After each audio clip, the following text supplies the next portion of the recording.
மேடையில் அமர்ந்திருக்கும் பெரியாரின் பெருந்தொண்டர்களுக்கும் எதிரே அமர்ந்திருக்கும் பெரியாரின் பெருந்தொண்டர்களுக்கும் என்னுடைய வணக்கம். எல்லாருக்கும் ஒரு சின்ன டவுட் வரும், எப்படி எல்லாரும் பெரியாருடைய பெருந்தொண்டராக முடியும் அப்படின்ட்டு. கையில் கயிறு கட்டி இருக்கிறவங்களோடு இருப்பாங்க, அவங்களும் பெரியாரின் தொண்டர்கள் தான். ஏன்னா கடவுள் நம்பாமல் தான் கயிறு கட்டியிருக்காங்க.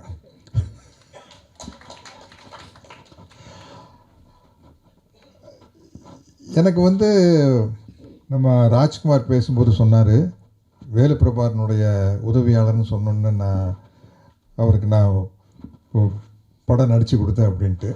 ஏன்னா நான் பெரிய அளவில் வேலுப்பிரபாரன் சாருக்கு நன்றி கடன் போட்டிருக்கேன். பொதுவாக பெரியாரிஸ்டுகள் சமூக மகிழ்ச்சிக்காக பாடுபடுறவங்க. பெரியாருடைய முக்கியமான குறிக்கோள் சமூக மகிழ்ச்சிக்காக பாடுபடுறவங்க. அவங்கெல்லாம் எப்போவுமே ஒரு பெரிய புரட்சிகரமான சிந்தனையோடு இருப்பாங்க. எனக்கு அந்த சமூக மகிழ்ச்சியில் அக்கறை இருக்குது. அதையும் தாண்டி தோழர் விடுதலை ராஜேந்திரன் அவர்கள் சொன்ன மாதிரி நான் எப்போவுமே ஜாலியாக இருக்கிறேன் அப்படின்னு பேசுவேன் மேடையில், பெரியாருடைய தொண்டனாக இருப்பதனால் மட்டுமே.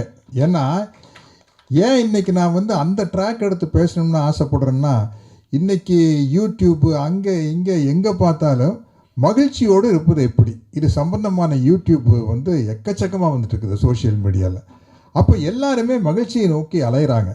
நான் என்னுடைய தனிப்பட்ட எக்ஸ்பீரியன்ஸில் சொல்கிறேன், நீங்கள் மகிழ்ச்சியோடு இருக்கணும்னா கடவுள் என்ற கற்பனை உட்பட எந்த விதமான மூட நம்பிக்கையும் இல்லாமல் இருந்தால்தான் மகிழ்ச்சியாக இருக்க முடியும்.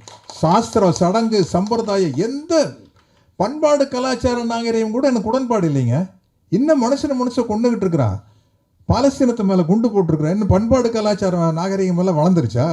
என்ன உடை அணிஞ்சிக்கிறது மட்டும்தான் பண்பாடு கலாச்சார நாகரிகமா?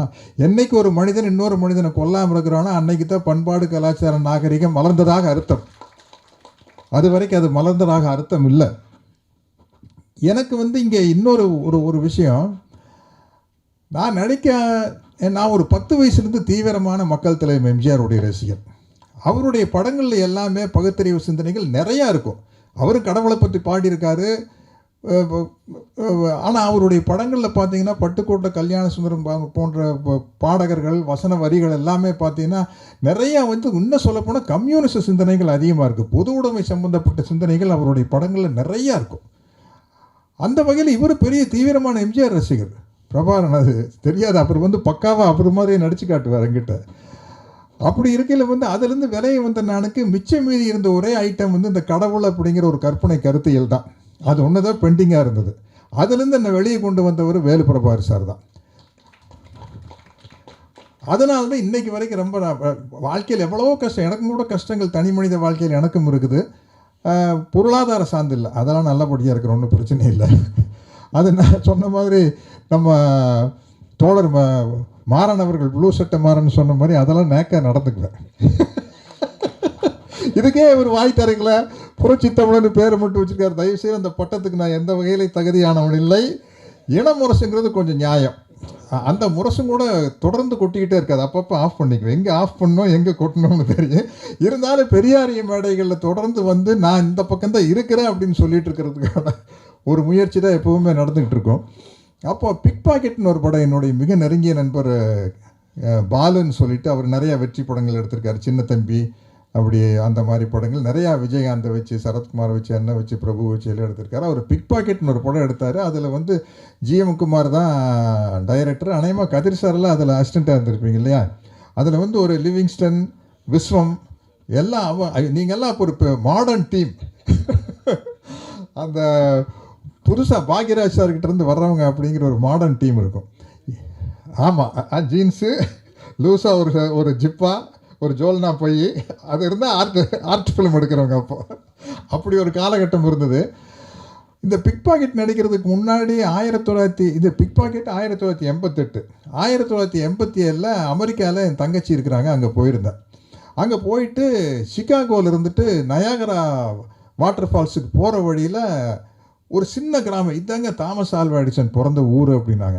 அதனால பார்த்துட்டு போகலாம், அவர் தான் சினிமாவை கண்டுபிடிச்சாங்க. அதில் இப்போ பெரிய கான்ட்ரவர்சி இருக்குது, அவர் கண்டுபிடிக்கல, லூயி பிரதர்ஸுங்கிறாங்க, என்னமோ ஒன்று. சரி, தாமஸ் ஆல்வா எடிசனுங்கிறது சினிமாவுக்கு ஒரு ஆரம்பித்து வச்சவர் அப்படிங்கிற முறையில் அவருடைய கிராமத்துக்கு போனால் ரொம்ப சின்ன கிராமம், அதில் அவருடைய கண்டுபிடிப்புகள் எல்லாம் இருக்குது. அவருடைய சிலை ஒன்று வச்சுருக்காங்க.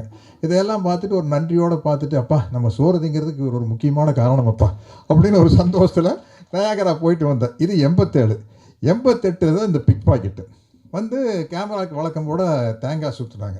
சுற்றணுன்னு பிரபாஸ் சார் வந்து, யோ கொஞ்சம் தள்ளி நின்று சுற்றுங்கப்பா, புகை லென்ஸில் அடிச்சுட்டா படம் சரியாக வராதுப்பா அப்படின்னாரு.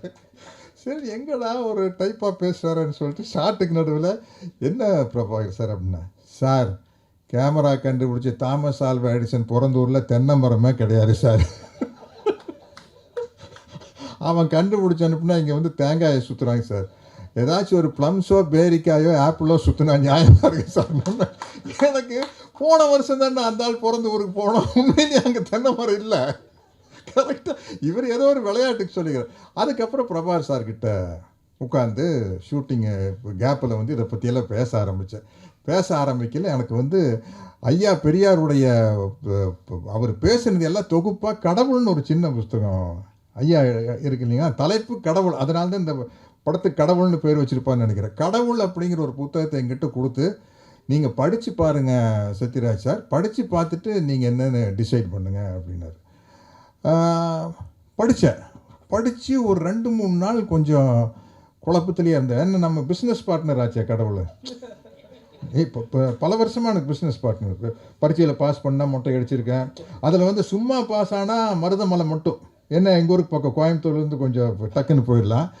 60 மார்க்கு மேலே வாங்கினா மருதமலை அண்டு பழனி, நிறைய வாங்கினா மருதமலை பழனி திருப்பதி, இப்படியெல்லாம் டீல் பேசியிருக்கிறோம். அப்போ நான் நடித்த படம் ஒன்றா உனக்கு இது பண்ணுறேன் அது பண்ணுறேன் நல்லா பேசி நம்ம ஒரு பிஸ்னஸ் பார்ட்னர். டக்குன்னு வந்து யாரோ ஒரு தாடி வச்சுட்டு ஒரு பெரியவர் சொன்னாருங்கிறக்கா, இல்லைன்னு சொன்னால் நைட்டு தூங்கும்போது வந்து கண்ணை குத்திட்டு எங்கேப்பா போகிறது அப்படிங்கிற ஒரு பயம். படிச்சுட்டு ஒரு 2 நாள் யோசித்து பார்த்தோன்னே சுத்தமாக கடவுள் நம்பிக்கை போயிடுச்சுங்க. இந்த கடவுள் நம்பிக்கை போயிடுச்சுன்னு பேசையில் வந்து நம்ம ஏதோ குறிப்பிட்ட மதத்தை பற்றி சொல்கிறதா எல்லோரும் நினச்சிக்கிறாங்க. இப்போ கூட ரீசெண்டாக என் மேலே அப்படி ஒரு சில பேர் ஃபீல் பண்ணுறாங்க. எனக்கு வந்து கடவுள் இல்லைன்னா எந்த மதத்தை சேர்ந்த கடவுள் மேலேயும் நம்பிக்கை இல்லை, அவ்வளோதான். அது மாதிரி வந்து இந்த குறிப்பிட்ட மதத்தை சேர்ந்த கடவுள் அப்படியெல்லாம் கிடையாது, எந்த கடவுள் மேலேயும் எனக்கு நம்பிக்கை இல்லை. இப்போ இதுலேருந்து வெளியே வந்தோடனே வாழ்க்கை வந்து ரொம்ப இலகுவாக இருக்குது. அதுதான் வந்து தோழர் விடுதலை ராஜேந்திரன் அவர்கள் சொன்னாங்க. எந்த கன்ஃபியூஷனுமே இல்லை. நல்ல நாள் கெட்ட நாள், ராகால யமகண்ட அஷ்டமி நவமி நோன்பு, குட் ஃப்ரைடே பேட் ஃப்ரைடே, 13ஆம் நம்பர் 8ஆம் நம்பர், இது எதுவுமே இல்லைங்க. எதுவுமே இல்லாத போது லைஃப் வந்து ரொம்ப ஜாலியாக இருக்குது. நான் தான் சொல்லுவேன், நல்ல நேரம் கெட்ட நேரம் பார்க்குறவனுக்கு நல்ல நேரம் கெட்ட நேரத்து மேலே தான் நம்பிக்கை இருக்க ஒழிய கடவுள் மேல் நம்பிக்கை இல்லை. கடவுள் மேல் நம்பிக்கை இருந்தால் நல்ல நேரம் கெட்ட நேரமே பார்க்க மாட்டான். அது மாதிரி லைஃப் ரொம்ப ஃப்ரீயாக இருக்கிறதுக்கு காரணமே வந்து நான் வந்து பெரியாரின் தொண்டனாக இருப்பதால் தான்.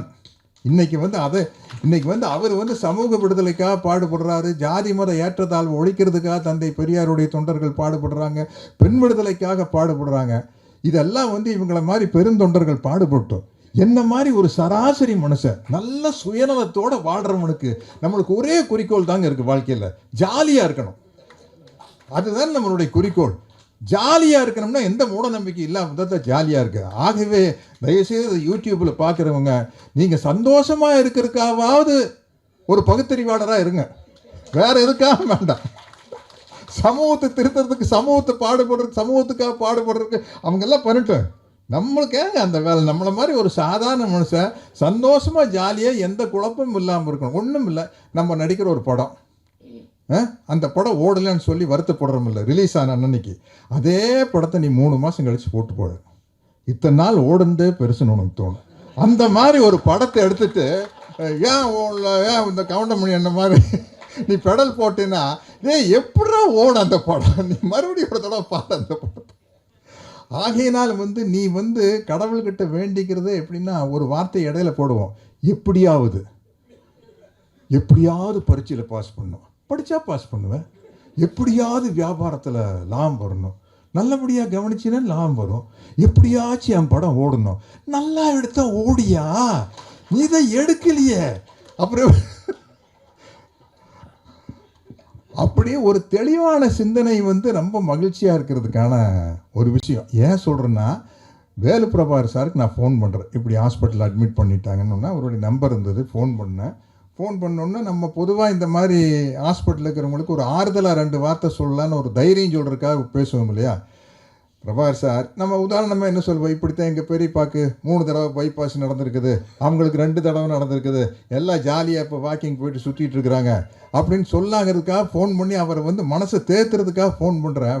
ஃபோன் பண்ணி இப்போ பிரபாகர் சார் கொஞ்சம் தைரியமாக இருக்கும்னா, சார் எனக்கு என்ன சார், நான் வந்த வேலை, நான் வந்து பிறந்ததுக்கு தந்தை பெரியாருடைய கருத்துக்களை எவ்வளோ பரப்ப முடியுமோ அவ்வளோ பரப்பியாச்சு சார், என்னால் முடிஞ்ச அளவு பண்ணியாச்சு சார், இனி என்ன சார் இருந்த என்ன போனானே சார், சந்தோஷமாக போவோம் சார் அப்படின்னாரு. ஆடிட்டேன் நான், என்னடா இந்த மனுஷன் வந்து சர்ஜரிக்கு போகிறாரா இல்லை வேற எங்கேயோ தியேட்டர் சினிமா பார்க்க போகிறாரா, இவ்வளோ தைரியமாக இருக்கார் அப்படின்னா அந்த தெளிவுக்கு காரணம் வந்து மூட நம்பிக்கை இல்லாத ஒரு மனதுக்கு சொந்தக்காரராக இருக்கிறது தான். அவருடைய கடவுள் படத்து கருத்தை தான் வந்து நீங்கள் சொல்லிட்டீங்க, ஆமீர் கான் வந்து பிகேன்னு பண்ணுறது வந்து அந்த டீம்லேருந்து இவர்கிட்ட வந்து பேசிட்டு போனாங்க அப்படிங்கிறாங்க. இப்போ நம்மளுக்கு முன்னாடி ஒரு முக்கியமான கடமை இருக்குது. வேலு பிரபாகர் சாருடைய கனவுகளை நனவாக்குவதற்கான கடமைகள் என்னென்னா, இன்றைக்கி நம்ம சங்ககிரி ராஜ்குமார் அவர்கள் வெங்காயம் படத்து டைரக்டர், நம்ம தோழர் ப்ளூ சட்டை மாறன் மாதிரி ஆளுகிட்டையெல்லாம் நான் என்ன சொல்கிறேன்னா, இன்றைக்கி வந்து உண்மையிலேயே சென்சார் ரொம்ப கெடுபிடி ஆயிடுச்சு. நம்ம நினச்சதை வந்து சினிமாவில் சொல்கிறதுங்கிறது வந்து ரொம்ப கஷ்டம். சென்சார் ஆகி நெட்ஃப்ளிக்ஸில் வந்து அன்னபூரணி படத்தை தூக்குறாங்க. அப்போது நம்ம இந்த சோஷியல் மீடியா மூலமாக தான் இந்த பகுத்தறிவு சிந்தனைகளை பரப்பக்கூடிய ஒரு சூழ்நிலையில் இருக்கிறோம். ஆனால் இன்றைக்கி நம்ம ஆளுகள்லாம் டீமுகள்லாம் சூப்பராக ரெடியாகி யூடியூப் சேனலில் வந்து பின்னி பெடல் எடுக்கிறாங்க. அது விவாத மேடையிலெல்லாம் போய் உட்கார்ந்தாங்கன்னு வச்சுங்க, நம்ம தோழர் மரிவதன் மாதிரி ஆளுகள்லாம் ஒன்று பேசுறதுக்கே வழி இல்லை. அந்த மாதிரி வந்து இன்றைக்கி இளம் பெரியாரிஸ்டுகள் நம்ம யூத்தாக நிறையா பேர் களத்தில் இறங்கிட்டாங்க. அதனால் வந்து இந்த சினிமா மீடியாவையும் தாண்டி இந்த சோஷியல் மீடியாவை வந்து நம்ம பலமாக கைப்பற்றி, ஏன்னா அதுக்கு சென்சார் கிடையாதுன்னு நினைக்கிறேன் இல்லையா, அது கிடையாது. அந்த சோஷியல் மீடியா மூலமாக வந்து ஐயாவுடைய கருத்துக்களை மிகப்பெரிய அளவில் கொண்டு போகணும். என்னுடைய முறையில் வந்து நான் ஐயாவின் கருத்துக்களை இப்படித்தான் சொல்கிறேன்.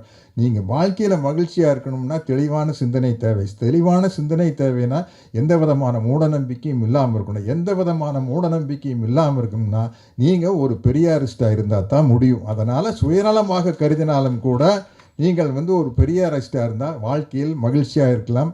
அந்த பாதையை எனக்கு போட்டு கொடுத்த என்னுடைய அன்பு தம்பி, அவர் என்னை விட 2 வயசு சின்னவர், வேலு பிரபாகரனுக்கு இந்த நேரத்தில் அவருடைய குடும்பத்தாருக்கும் சேர்ந்து என்னுடைய அனுதாபங்களை தெரிவிச்சுக்கிறேன். ஏன்னா வந்து ஒரு குடும்ப சப்போர்ட் இல்லாமல் இந்த மாதிரி ரேஷனல் திங்கிங்குள்ளே போகிறது ரொம்ப கஷ்டம், ரொம்பவே கஷ்டம். அது வந்து ஒவ்வொரு பெரியாரிஸ்டுகளும் உணர்ந்திருப்பாங்க. அவருக்கு ஆதரவாக இருந்த குடும்பத்தாருக்கும் என்னுடைய நன்றியை கூறி விடைபெறுகிறேன். வணக்கம். ரொம்ப நன்றி சார்.